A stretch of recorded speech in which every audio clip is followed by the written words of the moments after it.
also before we decide about that. Okay, thank you, appreciate it. We'll move to item 6. Then Chad, you got the floor. How are y'all? Good.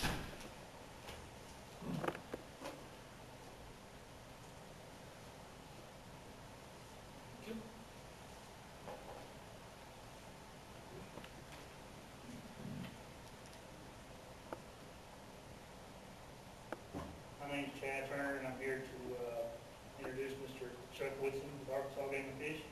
Try to get shotgun sports in our school here, if y'all allow us to. And he's going to go through the program. There's currently 5,400 kids or so in Arkansas competing in this. And I mean, Hope's doing it, El Rey, Texarkana. There's several schools, Columbia Christian here in Magnolia that's involved. So I'll let Mr. Chuck go through everything. If I have any questions, we'll go through and answer for you, okay? How's everybody doing this evening? I appreciate you giving the opportunity to share this program with you. It's something the commission started about 5 years ago as a retention and recruitment tool for our agency and for the youth of Arkansas. Ever since the 1/8 sales tax passed, and we wanted to have a way we get back to the community and back to youth, as well as keep our national heritage alive in the hunting and fishing industry. We noticed that our hunter education numbers were way down, as far as the safety education numbers were way down. We also wanted to come up with a good way of doing that. We chose American Trap. It's American Trap shotgun shooting. We thought about rifles and stuff, but the footprint it would take to shoot those guns and 22s and the danger that would be involved in that on a wide-scale basis would be a little tough. And the pistols, though the muzzle control is really not like it should be, and the muzzleloader just had way too many components to deal with on it. So we decided to go with American Trap. It's a single shotgun downrange. We do have some shotguns we provide and everything. It's like you said, we have over 5,460 students participate this year. It looks like we'll have 170 schools involved plus this year, and we just now finished up our last part of the training. We've had over 18,000 students come through the program in the last 5 years with no incidents. And in your packets, you're going to see some of those same statistics through each year to see what counties and what participate. I give you a school list to look at some of those schools. If you guys know some of those superintendents or principals, we have a lot of superintendent principals as coaches in our program. They're there for you also. There's also some most frequently asked questions section in there. I usually try to throw in just so you can look at it as well. The program is 100% safe. How you get started in your area or in your school is that we've already had Mr. Turner come through our certification program. We have a complete background check on every individual that's part of our program. Probably a little more expensive than what you guys do for even hiring a teacher. We really go depth and FBI and child services and the whole 9 yards. Once they become certified, they spend a day with me as far as getting trained on the ins and outs of the insurance, the program, the rules and regulations on what we expect, and then they go out and gather teams up. Our standardization is that have everybody signed up, your students, athletes signed up, and the total athletes, because they're actually coached, have them signed up before February 1st to see what kind of involvement you're going to have. And then the last absolute deadline to sign anybody else up is March 1st. You have your teams, your squads available to August or April 1st, and your competitions are sometime in May. And in the state tournament, they go to the state tournament, it's in the first weekend in June. The teams can be, there's no upper limit on it. What we would suggest, though, that the coaches always have a few assistant coaches, that kind of thing, and the school is part of this. Even though our training session for this year is over with, we hold those in September and October. The agencies want to come back. If you guys have a school teacher or somebody that you'd like to have associated with the school itself, or a couple of others, I can personally come down and train and take care of those. The scholarships we give out are phenomenal. I mean, the winning team, usually we give out about $60,000 in scholarships in the last 5 years. The opportunity the student athletes have to go on is, I think the young lady, Haley Colbert, she's in a local magazine that just come out this month. She was featured on it. She was one of the young girls that were picked for the junior Olympic team. Kind of brag a little bit on Arkansas. We had 0 5 years ago, and now we're the world's largest youth shooting sports program. Our state, just a natural fit. And it seems to work out great. 3 years ago, the USA Shooting, which is the governing body of the Olympic Committee, contacted me and asked what we had going on, because all they kept hearing about was Arkansas, these national shoots and what have you. And so I flew out to Colorado, got the Olympic Committee that's on the USA Shooting part. Each year, the top 24 athletes out of our state get to spend a week with me and the national coaches at the Olympic Training Center in Colorado Springs. And it's an exciting, group to take that.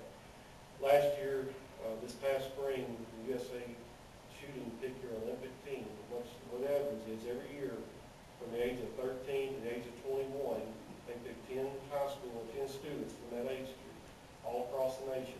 And those 10 students are put on what they call the Arkansas, or the State Junior Olympic Team, National Junior Olympic Team. That means they come out to Colorado and train and fly with national coaches. This year was the first time it ever happened, but 5 out of those 10 were from Arkansas. So it's really a great deal. One of our young ladies just come back from a Pan American Games where she took bronze. And it's really exciting for us to make sure that we're part of that. The team that you had, if you do go with this, the team must have at least 5 practices before attending one of our regional tournaments, which means each student that signs up, they must have at least 5 practices under their belt before they come. That way, we feel like that guarantees that they have the shotgun in their hand, or the 2 or 3 different times, with the coach, 5 or 6 times with the coach. They walk the line, they understand all the ins and outs of it. Like I said, 18,000 kids with no incidents. It's pretty remarkable to watch it happen. That Game of Fish purchases insurance policy for each student and each coach that's involved in the program. It's similar to probably your football, baseball type insurance. But we feel like that is something on our part that we need to do for landowners like Mr. Turner to allow people to come out on their property and shoot and to these different gun clubs and stuff. And it's a $250,000 accidental policy, and it's a $25,000 gun policy. It's secondary to whatever the student may have, but they don't have any, they have it now. So that really helps as far as the liability goes. It's a great sport. It's something they can do from 9 years old to 90 or whatever, and what really we see, I guess the biggest benefit we see, not everybody throws the ball. Everybody's a star quarterback, not everybody's a baseball player and this kind of thing. What we're seeing now is that dumpy little kid or little skinny kid's always getting their books knocked out of their hand, boys and girls, all of a sudden out shooting football stars and all this, and their self-esteem goes from here to here.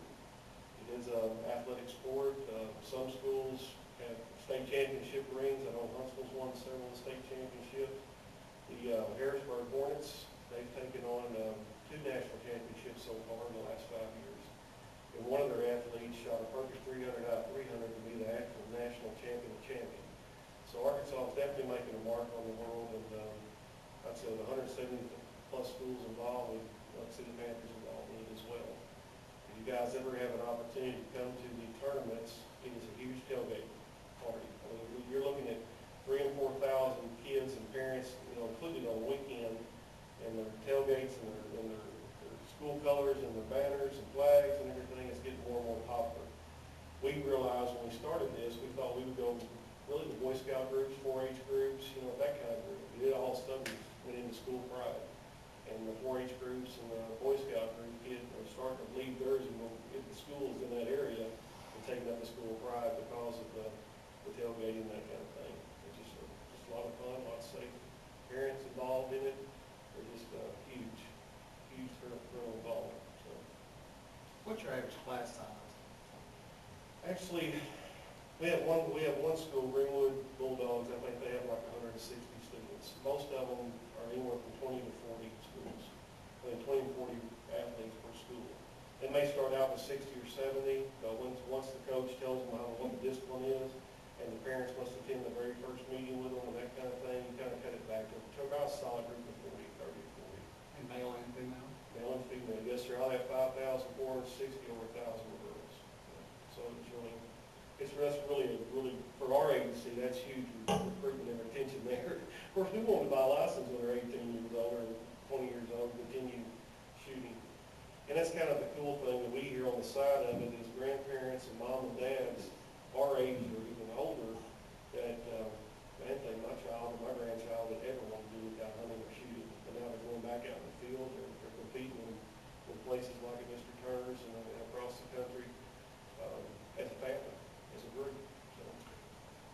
Do the kids furnish their guns, or are these guns furnished? When we started out, we never dreamed it would be this big. We started out, in fact, my agency said, if you can get about 200 kids and about 20 coaches, we'll think you're a good success. Well, we have almost 900 coaches now and over 5,000 to 6,000 kids. And we have 100 Beretta shotguns that we have in our agency. The coaches can check out kind of like a library book, sign for them, take care of them if they need them. We found out shortly that probably anybody in this room could probably put their hands on a shotgun in about 10 minutes. So in the southeast part of the United States, most of the time, the young athletes want to shoot their own gun. Because then when the coaches will try to get it fitted for them the best they can and modify it, and it's like anything else. If you shoot it enough, you get more familiar with this. So trading the guns in and out really hasn't been a big deal for us. But they provide their own shotguns and they want to, they can. Well, if there are kiddos that want to participate and they do not have a gun, where do we go from there? The coach will contact us and we'll make sure that they have a firearm they can use for the and most coaches have told me this, most coaches say this, the kids will interchange with each other, use, their ones, but that really has not been an issue. We thought it may be, this reason we purchased 100 up front, very seldomly we checked out. Am I to assume, Chad, that if the board chooses to do this, that practice would be available in your facility at no charge to the kids? Well, we normally just charge, depending on how many kids we have signed up, I believe, we get a certain amount of shells and targets given to us. Okay, and then after that, basically, I would talk to the parents or to y'all, and just, all I really want back is the cost of the plays. Okay, it Okay. costs like $3 a round or something, to shoot 25 birds. So that would be the responsibility of the student then, or the parent, to get to pay for the cost. Once we've used up what they give us, yes, sir. Okay. Our agency will end up giving them a package for enough for 20 students, a full 5 practices. So each one of those 20 students will have their full 5 practices. But there's 60 on that team, is to get the 20 package, and then they get a box of shells and a box of plays for each student after that. And, you're paying a bill on 5,000 kids, 6,000 kids, it kind of eats my budget up in a hurry. But we've seen that over the last 5 years, the fundraisers they do on their own and everything, I mean, I'm not putting you on any spot, but I mean, some schools have a separate fund if they found out the second year how big this really was. I mean, the parents got involved, the school got involved in it, they have a special fund for it. Also, any money that's in the wildlife officer writes a ticket in this county, all that money goes back to the schools. So any money in that Act 799 fund, you can use for shooting sports, for motels, for shotguns, for trailers, for shells, targets, anything like that we use for it. Well, what's my question? Now, for the board's information, one of the things that there would be some expense as far as the school district is concerned. For this, just like any other program, there would be an expense to pay for there to be a sponsor, a school sponsor, because we'd have to have a staff sponsor for this, just like we have to have everything else. So we'd have an expense of paying that, just like everything else. Then they would, since these youngsters would be representing the school, it would be necessary for them to go to any kind of match in a school bus. Because without going in a school bus, we have a certain amount of liability there. And so the children must go in a yellow bus, because if you'll notice, our kiddos do not go anywhere on a school activity that they don't go in a yellow bus. So we'd have those expenses, we'd have meal expenses for those youngsters, and if it were an overnight kind of thing, then we'd have overnight expenses that we would be obligated to pay for. And this is just as it is in everything else that we do. That's not different. We do that for every activity that we do. So you need to be mindful of that. Now, this is a non-credit kind of activity. It is purely after school, and it is a non-credit activity because it starts in February, and there would not be enough clock hours in the time there for it to be a credit, be awarded for that kind of thing. So we need to be mindful of that at the same time. The first year or so, we thought, well, we would give it to Athletic Association, AAA, here at Lance.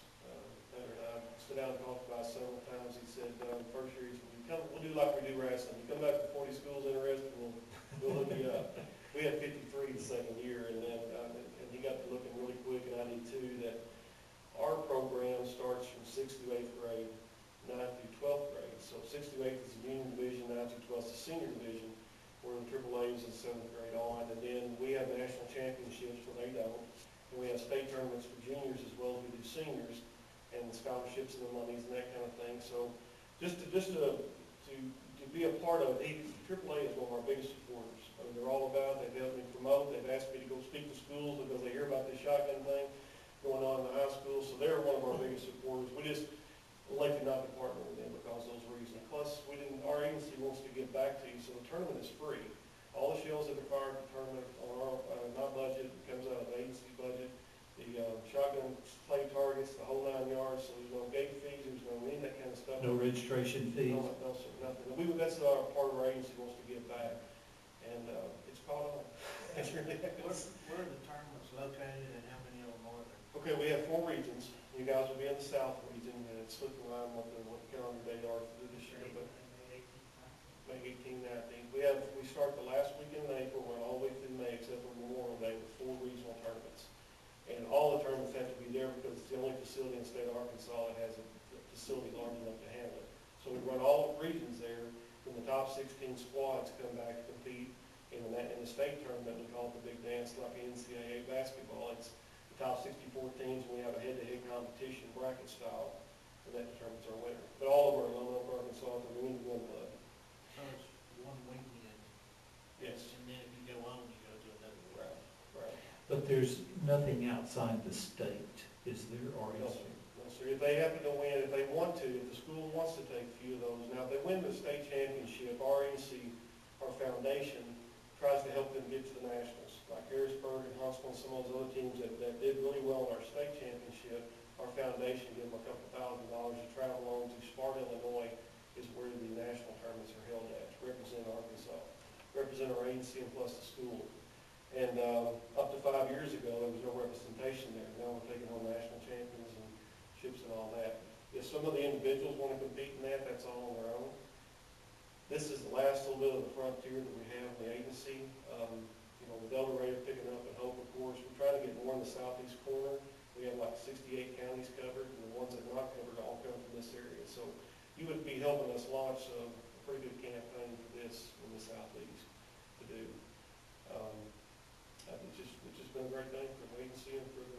You're saying the Arkansas Activity Association endorses you, but they don't, it's not sanctioned, No, it's not sanctioned. And our board policy says that any activity has to be sanctioned by the Arkansas Activity Association, unless, best I can remember, unless it's just for use in class. But there's something in there about that. This is not a sport. I mean, this is outside. It's outside the class, it's not a credit, it's not. Well, I mean, said anything we participate in is supposed to be endorsed or sanctioned by Arkansas Activity Association. I may be wrong on that, I just remember reading that somewhere in our policies. I don't think it could be there, it could be that many other schools doing it, if that were an issue. We also tell them, no firearms in school, no shotgun shells on school, none of that stuff's worked out with the coaches. Even though there's statutes in the state that we can do that, like 108 classes, we're a proponent of none of that whatsoever. And the coaches know all that when they come through the training class. Kids are required to have 100 days before they can compete. They're required to have what? 100 days card, you gotta take your Hunter 100 days. education card. Oh, so in order to be on the team, You gotta have that. they have to have that hunter's ed card. Oh, So they learn the safety. And I carry $1 million general liability on my farm also, and then I'm also, if this is going to go through, I'm personally going to probably put in 2 track fields myself for Magnolia School and Columbia Christian School that I'll pay for myself to do this program. Chuck, do you find in researching it around a little bit, it seems like at these other schools, they run it through their FFA, kind of farmers group instead of, like you said, And I'll tell you the reason why that started. Farm Bureau contacted me early on this thing. They've been one of our sponsors right off the bat. In fact, after I got through my meeting with Director Taylor, I think he had some idea of hooking it up. He said he thought that the FFA was part of their curriculum to perform some kind of shotgun shooting or some kind of shooting in their FFA program or AGRI program. And so Farm Bureau had sent out like 300 letters to all the high school FFAs. That's how I got bombarded early on. Because I guess it's some of those FFA kids or AGRI type kids that didn't play the sports, was always in the farm or something like this, and all of a sudden they're competing. So they have an opportunity to shoot and compete against one another, and it kind of grew from there. But we have every spectrum from and some schools don't even offer FFA. You know, this year I think Fayetteville and Rogers both come on board this year, and Russellville, and you know this big schools, you know, Green County Tech, Greenville, a lot of those have come on board in the last few years, and it's not just FFA, but there's a good fit there with them. It really is. I visited with Bob Watson at length, and Bob was most complimentary of the program. Said they had a lot of kids that participated, and they had no problems with it there. So, but Mark, I'd have to look at those policies to see about that, and I'd want to do that. Have we done any projection as to what this will cost for a sponsor? Oh, it is not, I can give you a ballpark figure about what it would cost, and it's not unreasonable. It's not something that we couldn't handle if you choose to do that. Okay. How many coaches you have per student? Many student coaches? Actually, in our rule book, we state this as 1 per 5. But now this is the deal, is that he has one track field out there, and the coach is over that. He can have 60 people on his team, but there are only 5 allowed on the field at one time. So that one coach can actually handle that full 60, but we don't want 10 kids up there and then trying to watch or her trying to watch those.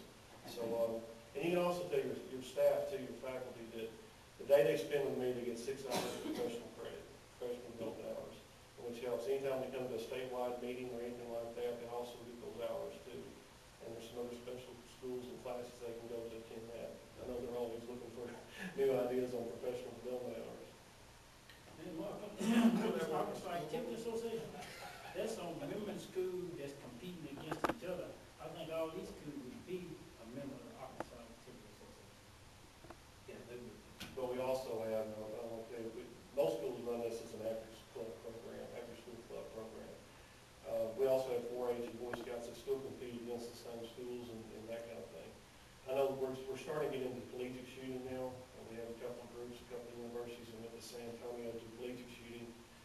And these coaches are hounding us pretty hard on what about colleges. So ASU Red Wolves sort of stepped on full blast. They're going to start their shooting team. The U of A Fayetteville started their shooting team. It's a club program, same deal. The University of, I think it's Ozarks at Clarksville, they actually have a trap class now. They're going on accreditation for take out the golf, put in traps. So we've worked with them to get their curriculum up. So we do have some universities they can go to. And every year, heavily every year, we have Texas A&M, several of the different big colleges come around to our state tournaments to watch our shooters. And we're starting to draft them up too. So there's some pretty good opportunities out there for somebody who thinks they're going to go to school and do it with shotgun. It's pretty neat. Chad, quick question there. You know, I'm sure most of the practice round would be out at your place. Is there a problem on scheduling? They got to have 5 practices before they attend the meet, so We have February through you say March. you don't foresee any issues there, huh, with your current schedule? Now, in most cases, like you said, you have to start February 1st. That's when our insurance kicks in. If they want to do something on their own, they most certainly can. The teams, a lot of teams that are really competitive, they never stop during the season, like the Huntsville and Harrisburg. They'll practice at least once every week, and when they get close to practice, they'll practice 3 or 4 times a week. And just the 5 is a basic minimum for homeschool groups, for Boy Scout groups, for school groups, that kind of thing. We just want to make sure everybody at least attends 5, so they know all the rules and regulations. And something else is pretty cool that you guys may not realize. I don't know if it's a different sport or it's just a different thing, but you go out to Remington Gun Club on a weekend and we're hosting this, and there's thousands and thousands of dollars of guns and eyewear and cameras, and we've never had a theft in 5 years. And don't argue, no parents or referees. It's a little bit different because the way we're set up, there's a yardage line that the parents and coaches can't cross once that starts. I guess it takes that out of it, but it's really neat to be at a sport when there's not kicking dirt, arguing, all this kind of stuff, and nothing being taken. It's pretty neat to see how it happens. So, anyway. Safety glasses, Safety and ear protection, we furnish all the safety and eyewear. Most kids graduate out of our little cheap plastic eyeglasses to some, hopefully shooting glasses pretty quick. But hearing and eye protection is on every field. We furnish every student athlete that comes through. We have 7,000 this year. Every one gets a pair of eyeglasses and ear stuff. It's mandatory on our stuff. Mandatory. Sounds like a complete program. Yeah. I think we worked out the kinks in the last few years. We just have to say, just have to say. So we would have to find someone to be a coach as well. Yes. not necessarily a coach, though. No, it just as long as it was a certified staff member. Yeah, That's stipend. yeah, and we pay them a stipend. And with David, I would assume that coach would also have to have training. It's not mandatory for coaches, but pretty much all of them have it. I mean, I go You through. train, right? Yeah, I'll train them, but that's the reason we don't ask them to sit in the 10-hour key class, because they're with me for that 6 and 8 hours out in the field, so. And like I said, I'm most certainly did Chad a favor with this. Our agency only has 2 big trainings a year, where we have like 125, 30 people come, but since we got it late in the year on this one, I will certainly take your group as one whole and take care of it, sometime between now and February 1st. Any other questions? We'll entertain a motion to pursue. So moved. Have a motion on the floor? Second. Any further discussion? Those in favor, aye. Aye. Those opposed? Thank you very much, Chad. I'll need to, Chad, I'll need to have some conversation with you here when I get a chance and you have time, okay? You guys have to think of anything she forgot to answer, but I thought the business card was going to come for you. Okay, I'm sure we'll have some more questions. am I gonna be able to contact Chad and he'll contact you, or do I need to be able to contact you directly? What's gonna be the deal here? It's either way you want to. Mainly what I like to do, or what our agency likes to do, since I'm a coordinator over it, you guys say that Chad's going to be the head coach, and your faculty will be the secondary with the staff. I'll just run everything through him, and he'll keep you informed. I've been shooting now for 4 years, and I'll help teach the kids best I can. I'll know a lot more than, anybody probably at the school right now, so I don't mind help coaching. I got my kids in 6th grade now, and he wants to do this, so just want to get it started. I would suggest once you get your faculty, and something that's really been helpful to the other school teams, is have a couple of mandatory meetings. Like have one on Thursday night, again on a Saturday afternoon, that way the people that can't make it Thursday night can be there. Make at least one parent has to come with their child, and when the head coach gives them the directive and how you want it run, they lay out all the groundwork, sign some kind of agreement in that they will must attend 5 practices, that they'll want to be at the regional tournament, here's the date. Our school says it has to be on 2.0 of every grade, however, whatever you put in there is your own business. We don't regulate that end of it. But it seemed to be helpful at the other things, that all the parents understand the rules and regulations up front, what the potential cost is. For every practice, it's $10, or your dues are $200 a year, or some teams have each student's $100 a year, $2, that covers the vest and the shirt and all the goodies. But it's up to you guys how you run that yourself. He's quite aware of all that information by coming to the training. Can, as far as that hunter education money, or it's not hunter education, the money, the wildlife money that we get, can I use that to pay the stipend for the sponsor?